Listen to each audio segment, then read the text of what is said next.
George W. Bush is a man about whom many people have voiced their opinions. Anyone who knows anything at all about the state of American or international politics during Bush's 2 terms as US President would be quick to tell you that he was one of the most strongly disliked and consistently caricatured political figures America has ever seen. They might even add that the mockery was deserved, or that Bush represented a then unprecedented lack of qualification for the job of leading America. Today, I'm going to put it to you that, plainly speaking, at the time, Bush was actually very well respected by his colleagues in politics, commentators in the media, and the overwhelming majority of the general public too. The image of Bush as a childish and gaffe-prone president was actually by and large just a creation of his immediate post-presidential years that got retrospectively applied to his image once he was already out of office, and that, for a while, it was cool to pretend had always been the prevailing view of him. Nowadays, particularly if you're on the left, you may dislike the man. You may dislike the office of the president itself, for the overseas conflicts the Bush administration caused, or you may ridicule his simplistic manner of speaking, or the apparent maladroitness of his with aphorisms. Or you may simply maintain the only reason he got into office in the first place is because he was the son of another president. But I can say confidently that despite what you may think you remember about his presidency, people weren't making those criticisms at the time. And regardless of your view of him now, if you were paying attention to US politics then, actually, you almost certainly did like George W. Bush at the time, even if you've tried to convince yourself otherwise since then. First things first, something of a stereotype still surrounds Bush to this day. It's a bit of a trope to paint the man as this bumbling simpleton that constantly trips over his words. And millions of US voters may not be old enough to remember this, but in the year 2000, the exact opposite view was the commonly held one. In the first GOP primary of that year, and the subsequent general election, pundits consistently held up Bush as a sterling communicator. His manner of speaking was simple, and that meant he connected easily with voters, be it in a formal debate, a town hall, or any sort of televised appearance. I don't think it's healthy to take yourself too seriously, but what I do take seriously is my responsibility as president to all the American people and to the office I hold. Bush's campaign team had him stick to short but complete answers that made his positions clear and his personality likable to the Republican audience. Governor Bush, a philosopher thinker, and why? Christ. Meanwhile, both main primary contender John McCain and early rival Orrin Hatch countered with longer responses that would often come across as inconsistent with their respective voting records. Bush ended up going into the general election with his political appearance largely unmarred by the primary contest, still looking fresh, quick, and banking off of a great deal of jovial charisma. His opponent, Al Gore, had been in the spotlight as VP in the increasingly scandal-prone Clinton administration for 8 years and already had something of a reputation about him. Gore was known to go on long, dry talks about policy, and to fumble his words frequently. He may even have been one of the better career politicians we've seen in our time, but he definitely wasn't a strong speaker.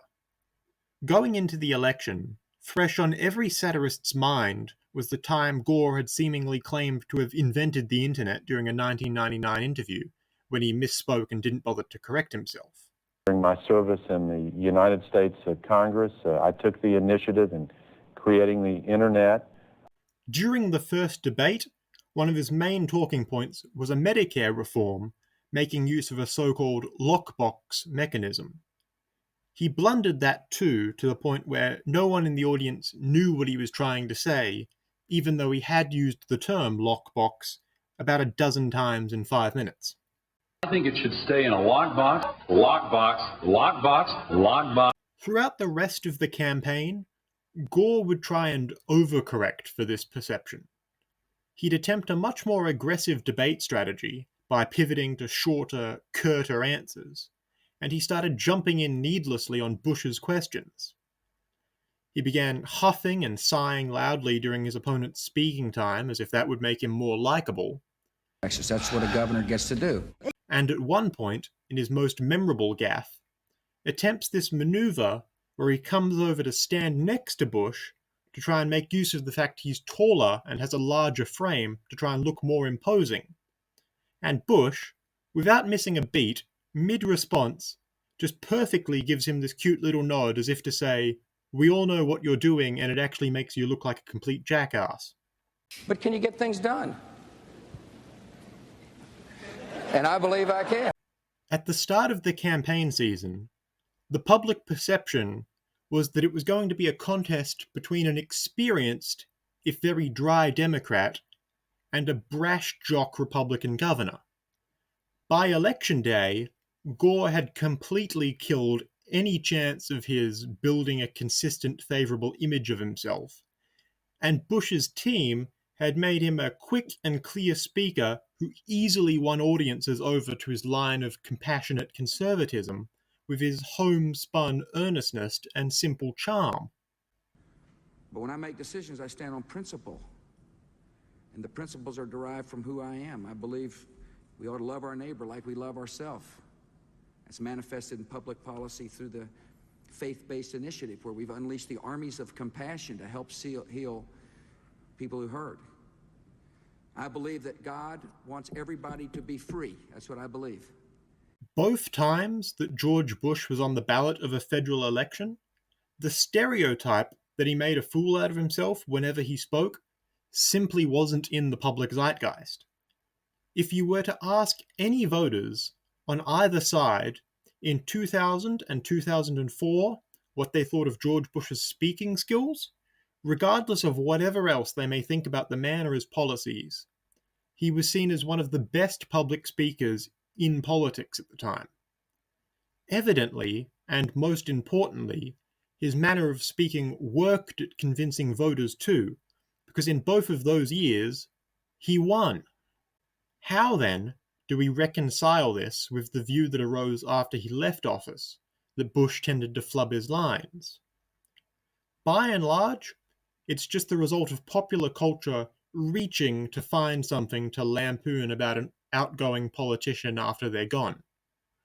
Just about every well-known figure in politics gets stuck with some highly exaggerated version of themselves being satirized in pop culture and the like.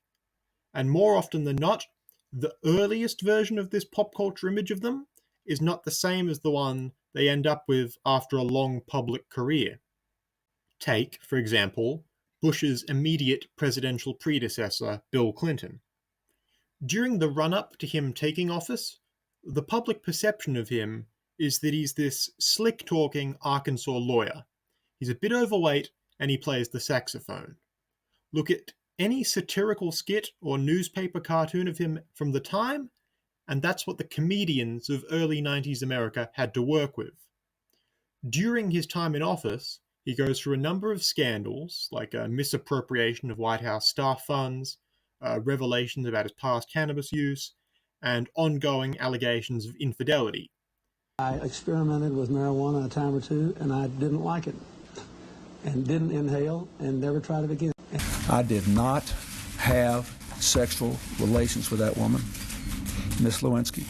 Statement that there was no sex of any kind, in any manner, shape, or form with President Clinton was an utterly false statement. Is that correct? It depends upon what the meaning of the word is. Yes. The popular view of him now is somewhere in the middle of all these scandals, both the ones he started with and the ones he left office having gained while president. The same goes for most public figures, especially politicians with a long career. To give a few more examples from the world of US presidents, Ronald Reagan started out just being known for his age and having been an actor in his earlier days.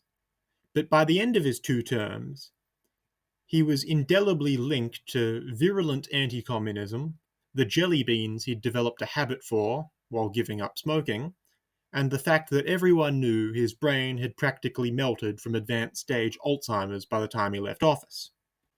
Or Abraham Lincoln, who took office as an unlikely Unionist candidate and wrestling tree feller turned legal scholar from the Kentucky log cabin frontier, but who nowadays is one of the most well-known figures from all of US history, and is largely recognizable by his wearing of a stovepipe hat, his wearing a full beard, or his being fatally shot, all of which were firsts for a sitting president, but all of which only became a part of his image very late into his presidency, especially the being shot.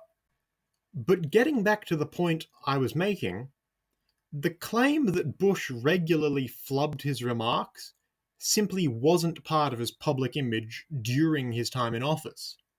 It's something that only really came into focus once he was out and people had all 8 years of his public remarks to go back over. Did he make the occasional slip-up here and there? Yes, of course. A fine host for the OPEC summit. I appreciate APEC summit. If you're a single mother with 2 children, which is the toughest job in America as far as I'm concerned, and you're working hard to put food on your family, I think they underestimated the will and determination of the commander-in-chief, too. And when you've got literally every waking hour of someone's life on film for 8 years, you'd be able to compile together a blooper reel hours long for even the best public speaker. What I was suggesting, you're absolutely right that John McCain has not talked about my Muslim faith, and you're absolutely right that that has not come my Christian faith. It's an asserted stereotype that's hit every president for as long as television and film has existed. At the time, Bush wasn't just seen as a good speaker, but a pretty smart guy on the whole, actually. After all, it was public knowledge that he had gotten his BA from Yale and his MBA from Harvard. And he'd been pretty good at speaking and debating while he was there, too. During the run-up to the 2004 election against Democratic challenger John Kerry, the very big thing on every DNC strategist's mind was at the time the debates would be happening between 2 Yaley debaters. By wheeling someone else out, experienced in competitive talking, they hoped to close the public relations gap. The prevailing view while he was in office was never that George W. Bush was any worse of a speaker than any other politician, and quite the opposite, in fact. And anyone who now tries to claim they thought otherwise at the time is either wildly misremembering or perhaps bending the truth about their then opinions for leftist bona fides. Assuming you've followed me on my assertion thus far, the next point of contention I want to bring up is about whether or not Bush's policies were supported too. Again, people nowadays will say that his early 2000s GOP conservatism was ethically and strategically wrong. And I won't argue with that, but at the time, politicians from both sides of the aisle, and broadly speaking, the general public, were actually fully supportive. To start with, Bush comes into office in January 2001 with what his Republican Party described as a simple mandate with 3 main tentpole policy positions. 1. Across-the-board spending reductions to bring down the deficit. 2. Tax cuts for high earners. And 3. An educational reform initiative called No Child Left Behind. Firstly, the spending and tax cuts, by and by, they just floated through every relevant chamber of Congress virtually unopposed.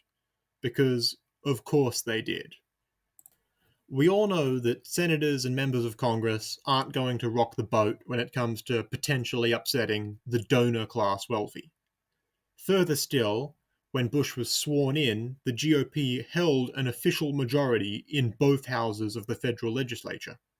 Even as time went on, and some sitting members decided to later caucus with the opposition, and the midterm election cycle changed the exact numbers, at no point did Bush ever face significant pushback against the majority of his fiscal policy.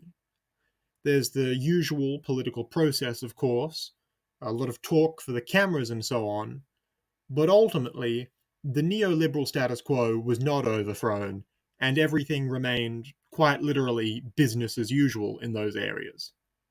Even the most ardent left-wing satire from the time would concur with the assertion that the GOP and the Republican parties were working hand in hand here on the core of Bush's election platform. And if you're a member of the US Congress between 2001 and 2009, you certainly didn't dislike the man either. The final major bit of domestic policy Bush was pushing for from the outset was that No Child Left Behind reform. It's what he was in a Florida elementary school spruiking when 9/11 happened. The education reforms all either got dropped or bipartisanly pushed out of the way so the administration could deal with the fallout of the September 11th attacks, ultimately. Obviously, that meant that what would actually come to define his terms in office would be his response, the Iraq War. Now, a lot has been said about how Bush and co. acted in the immediate aftermath of the attacks. You don't have to believe that George Bush, Donald Rumsfeld, Dick Cheney, and the rest of his cabinet necessarily had any advanced knowledge, or even insider knowledge, of the attacks to acknowledge that they're able to turn them to a very politically advantageous thing at the time. But what it's worth noting is that in the wake of the 9/11 attacks, as president, Bush immediately, and very loudly, began pushing for the US Congress to give him the requisite authorization to go to war in the Middle East. You can say that this was a bad move all you want now, but at the time, the first Gallup poll after 9/11 gave Bush an approval rating of 89%, an approval rating second only to FDR's 91% immediately after the attack on Pearl Harbor. Whatever the general public may have thought about Bush during his first 9 months in office, that was evidently put aside entirely to push him to bipartisan and near-record rates of support from voters by the end of 2001. Off the back of that alone, if you were of voting age when 9/11 happened, you most likely would have been all too ready to voice your support for the president, his administration, and his new war policy.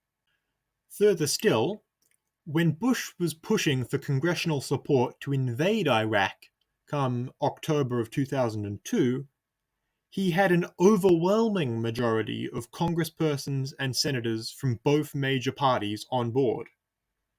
Bush was granted authorization in the House with a vote of 296 to 133, and in the Senate with a vote of 77 to 23.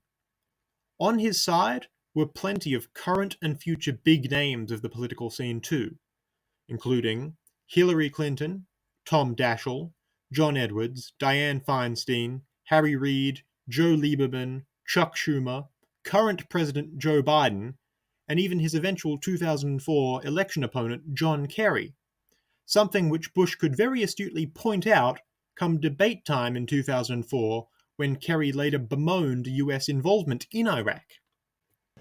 This president has made, I regret to say, a colossal error of judgment. And judgment is what we look for in the President of the United States of America. First of all, what my opponent wants you to forget is that he voted to authorize the use of force.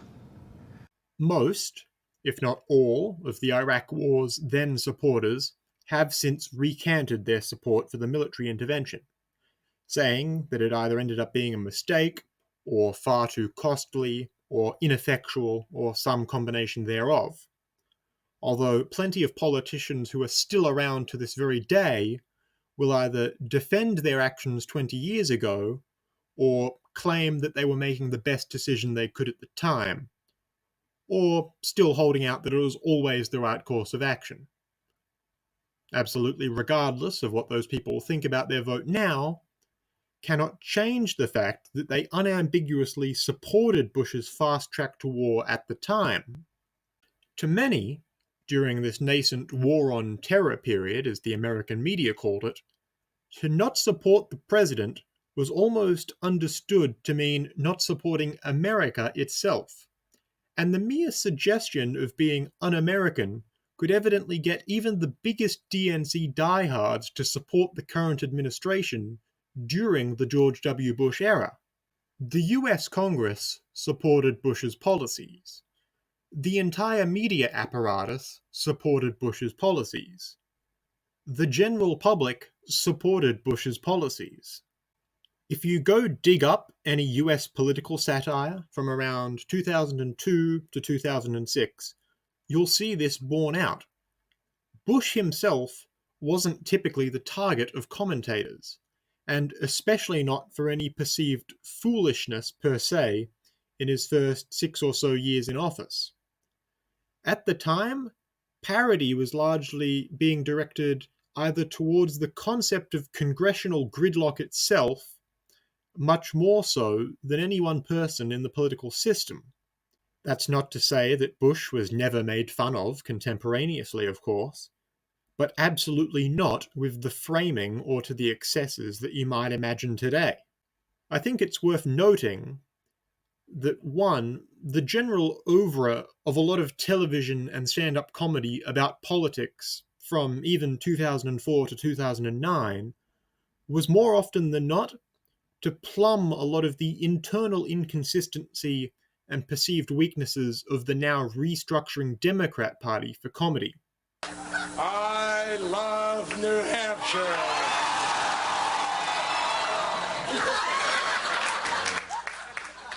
He actually followed that up with his other trademark phrase, must eat brains.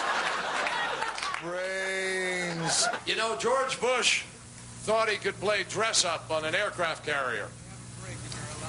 And he thought he could stand up there in front of a big sign that said, mission accomplished. And as I stand here in my borrowed work jacket, in front of a sign that says, the real deal, I say to you, there is no irony in these statements.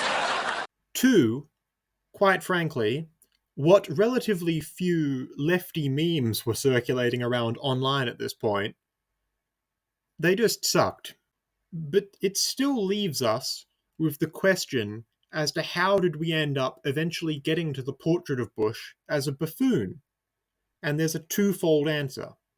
It came about in part as a consequence of his long time in office. Simply put, he was president long enough that the problems started to pile up, plenty of which simply couldn't be avoided but still occurred under his time in office. So, Bush got the blame one way or another. The military action in Iraq dragged on longer than expected, criticism of the detention camp at Guantanamo Bay, the effects of Hurricane Katrina, and more than a few people saw those things happening and uncritically picked up an anti-Bush line off the back of it. With the breach of 3 levees protecting New Orleans, the landscape of the city has changed dramatically, tragically, and perhaps irreversibly. George Bush doesn't care about black people. Suddenly, around 2008 or so, it was cool to say you never liked Bush at all, even though the Gallup support polls and the actual polling data shows that at the prior election, the majority of voters had actually gotten behind the GOP ticket. Suddenly, around 2008 or so, it was cool to say you never liked Bush at all, even though the Gallup support polls and the actual polling data shows that at the prior election, the majority of voters had actually gotten behind the GOP ticket. This was all the more exacerbated after the election of 2008. Early Obama contrasted very favorably with late Bush. Furthermore, the general voting public was filled with a sort of convert zeal for the new guy. And since Bush left office, on account of hitting the term limit, and not even because of an electoral defeat, Democrats were permanently denied the closure of ever actually removing him from office. Like it or not, Bush retired effectively undefeated. And the only way a now large chunk of the public was going to atone for their earlier Bush-era conservatism, having now come to the light of Barack Obama, was just getting riled up about the last guy for a while. The Obama-era image of the outgoing Bush was pretty much just a shadow of directionless political grievance that a great many wishfully thinking people actually convinced themselves they had always believed in retroactively. But here's the kicker. You probably didn't notice, because most people don't have a good cause to think about George Bush every day, but ever since Obama left office in January 2017, the image of Bush as a fool has once again been slowly being removed from the popular record too. Everyone who jumped on the Obama bandwagon in either 2008 or 2012 realized after the end of his presidency that, hey, hang on a minute, he hasn't ended the wars in the Middle East or closed down Guantanamo Bay or prevented natural disasters either. So everyone that had been flying their hope and change pennants 8 years ago either quietly realized just how hard they'd gotten played by partisan politics, or even more likely, they forgot about Bush entirely to look forward to the next big do-or-die election. And speaking of subsequent elections, it's a pretty banal truism to say that party politics has gotten significantly more heated, more partisan, and more personal in recent years, and just about anyone would agree.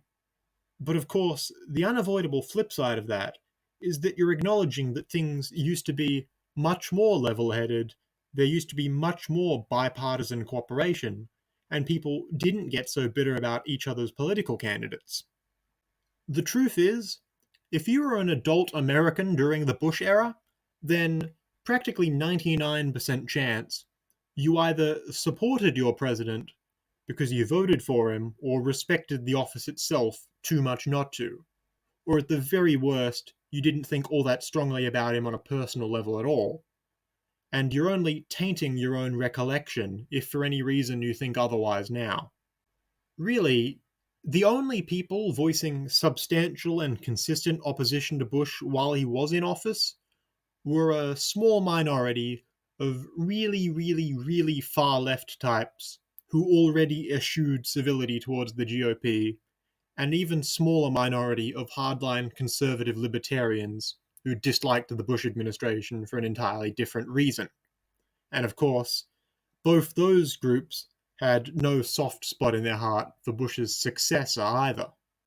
The same principle can be applied even further back too.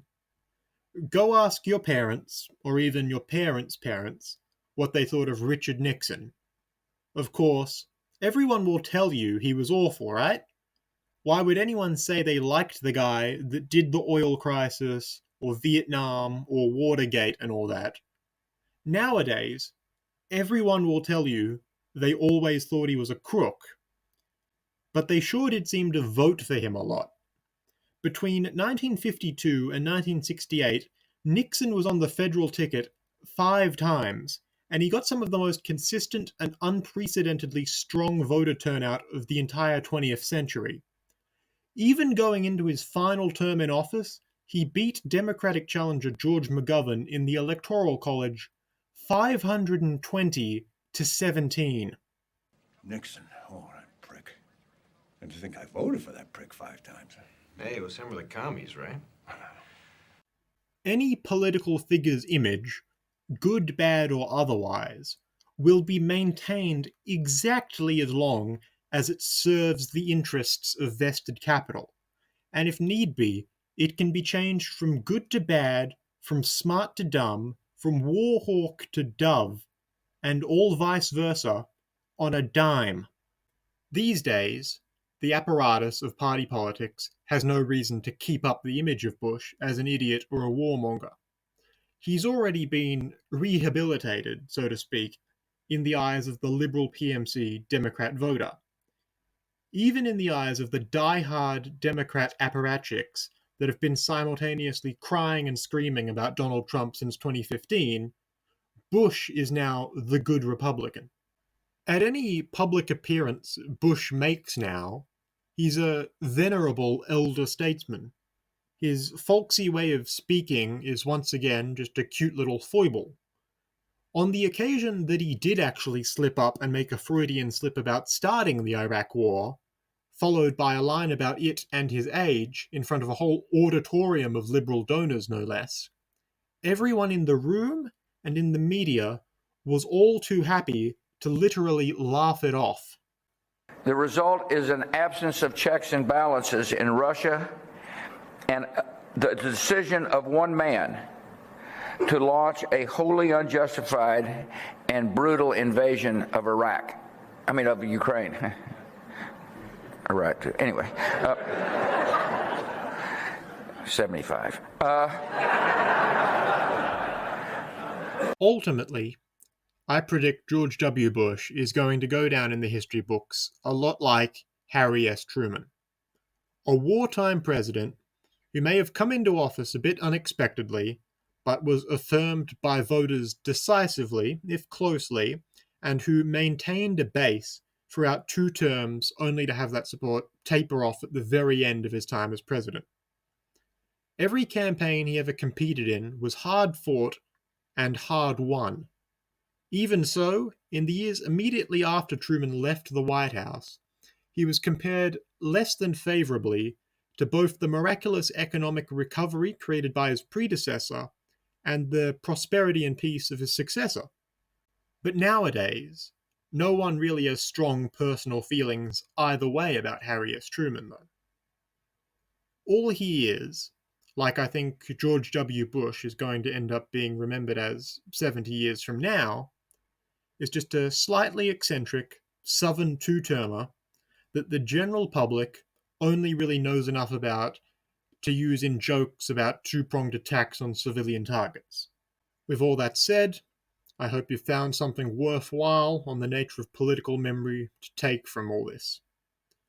My name's Card. This has been Card Posting. If you like what you've heard, feel free to subscribe. Goodbye, and until next time, have a lovely day.